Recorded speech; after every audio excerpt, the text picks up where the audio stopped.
He went up by train and down by train, and from the station walked by the long rising lane, still very much as he remembered it over 30 years ago. Funny, so near London. Someone evidently was holding on to the land there.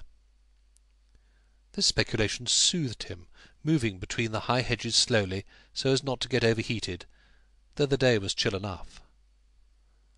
After all was said and done, there was something real about land. It didn't shift. Land, and good pictures. The values might fluctuate a bit, but on the whole they were always going up, worth holding on to, in a world where there was such a lot of unreality, cheap building, changing fashions, such a here to-day and gone to-morrow spirit. The French were right, perhaps, with their peasant proprietorship, though he had no opinion of the French. One's bit of land, something solid in it. He had heard peasant proprietors described as a pig-headed lot, had heard young Mont call his father a pig-headed morning poster. Disrespectful young devil. Well, there were worse things than being pig-headed or reading the Morning Post. There was Profond and all his tribe, and all these Labour chaps, and loud-mouthed politicians, and wild, wild women. A lot of worse things. And suddenly Soames became conscious of feeling weak and hot and shaky. Sheer nerves at the meeting before him. As Aunt Julie might have said, quoting Superior Dosset, his nerves were in a proper fatigue. He could see the house now among its trees, the house he had watched being built, intending it for himself and this woman who by such strange fate have lived in it with another after all. He began to think of Demetrius, local loans, and other forms of investment. He could not afford to meet her with his nerves all shaking, he who represented the day of judgment for her on earth as it was in heaven, he, legal ownership personified, meeting lawless beauty incarnate. His dignity demanded impassivity during this embassy designed to link their offspring, who, if she had behaved herself, would have been brother and sister. That wretched tune, The Wild, Wild Women, kept running in his head, perversely, for tunes did not run there as a rule. Passing the poplars in front of the house, he thought, "How they've grown! I had them planted." A maid answered his ring. "Would you say Mr. Forsyte, on a very special matter?" If she realized who he was, quite probably she would not see him. By George, he thought, hardening as the tug came, it's a topsy-turvy affair. The maid came back. "Would the gentleman state his business, please?" "Say it concerns Mr. John," said Soames. And once more he was alone in that hall with the pool of grey-white marble designed by her first lover. Ugh! She had been a bad lot, had loved two men, and not himself.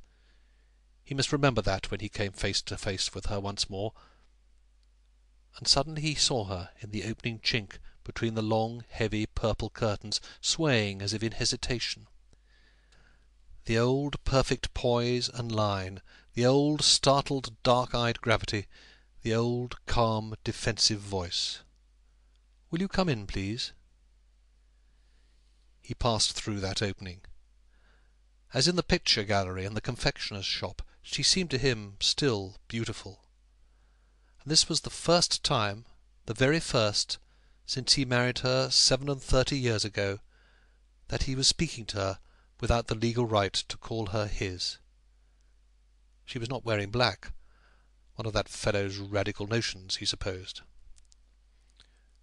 "I apologize for coming," he said glumly, "but this business must be settled one way or the other." "Won't you sit down?"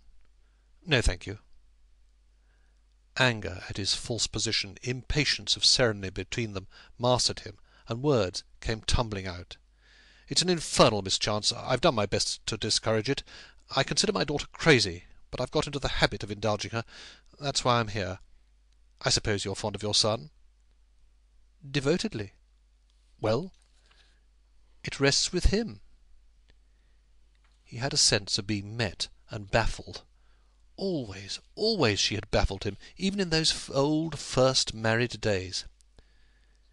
"It's a mad notion," he said. "It is. If you'd only... Well, there might have been..." He did not finish that sentence. Brother and sister, and all this saved. But he saw her shudder as if he had, and stung by the sight, he crossed over to the window. Out there the trees had not grown. They couldn't. They were so old. "So far as I am concerned," he said, "you may make your mind easy. I desire to see neither you nor your son, if this marriage comes about. Young people in these days are unaccountable.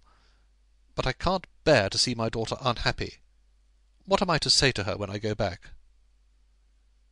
"Please say to her, as I said to you, that it rests with John." "You don't oppose it?" "With all my heart, not with my lips." Soames stood, biting his finger. "I remember an evening," he said suddenly, and was silent. What was there in this woman that would not fit into the four corners of his hate or condemnation? "Where is he, your son?" "Up in his father's studio, I think." "Perhaps you'd have him down." He watched her ring the bell. He watched the maid come in. "Please tell Mr. John that I want him." "If it rests with him," said Soames hurriedly, when the maid was gone, "I suppose I may take it for granted that this unnatural marriage will take place. In that case there'll be formalities. Whom do I deal with? Herrings?" Irene nodded. "You don't propose to live with them?" Irene shook her head. "What happens to this house?" "It will be as John wishes." "This house," said Soames suddenly, "I had hopes when I began it. If they live in it, their children... They say there's such a thing as Nemesis. Do you believe in it?" "Yes." "Oh, you do." He had come back from the window and was standing close to her, who in the curve of her grand piano was, as it were, embayed. "I'm not likely to see you again," he said slowly. "Will you shake hands?" His lip quivered. The words came out jerkily. "And let the past die?" He held out his hand. Her pale face grew paler. Her eyes, so dark, rested immovably on his. Her hands remained clasped in front of her. He heard a sound, and turned. That boy was standing in the opening of the curtains. Very queer he looked, hardly recognizable as the young fellow he'd seen in the gallery off Cork Street. Very queer, much older, no youth in the face at all, haggard, rigid, his hair ruffled, his eyes deep in his head. Soames made an effort, and said with a lift of his lip, not quite a smile, nor quite a sneer, "Well, young man, I'm here for my daughter. It rests with you, it seems, this matter. Your mother leaves it in your hands." The boy continued staring at his mother's face, and made no answer. "For my daughter's sake I've brought myself to come," said Soames. "What am I to say to her when I go back?" Still looking at his mother, the boy said quietly, "Tell Fleur that it's no good, please. I must do as my father wished before he died." "John!" "It's all right, mother."